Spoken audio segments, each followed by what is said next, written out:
ജപ്പാനിലെ ഒരു വൈകുന്നേരം. ഇന്നെനിക്ക് ജോലി ലീവുള്ളൊരു ദിവസമായതുകൊണ്ട് നേരെ വൈകുന്നേരം നമ്മൾ ഷിൻജുക്കുലേക്ക് പോകാമെന്ന് വിചാരിച്ചു, ടോക്കിയോ.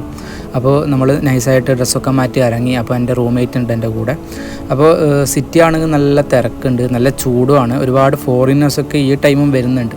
അപ്പോൾ ഇവിടെ നല്ല കാണാൻ ഒരുപാട് കാഴ്ചകളുണ്ട്. അപ്പോൾ നമുക്ക് ഈ ജോലി തിരക്കായതുകൊണ്ട് അങ്ങനെ പുറത്തേക്കൊന്നും പോകാൻ, രാത്രി മാത്രമേ പുറത്ത് പോകാൻ പറ്റുള്ളൂ. അപ്പോൾ ലീവുള്ള ദിവസം മാത്രമേ നമുക്ക് ഇവിടുത്തെ കാഴ്ചകളൊക്കെ അധികം കാണാനും പറ്റുള്ളൂ. ഞാനിവിടെ ജപ്പാനിൽ ലാൻഡ് ചെയ്തത് നല്ല വിൻ്റർ ടൈമാണ്. അപ്പം വിചാരിച്ചു തണുപ്പൊന്നും മാറിയിട്ട് ചൂടായാൽ മതിയായിരുന്നു. ചൂട് നമുക്ക് വന്നപ്പോഴാണ് മനസ്സിലായത് സഹിക്കാൻ പറ്റാത്ത ചൂടാണ്.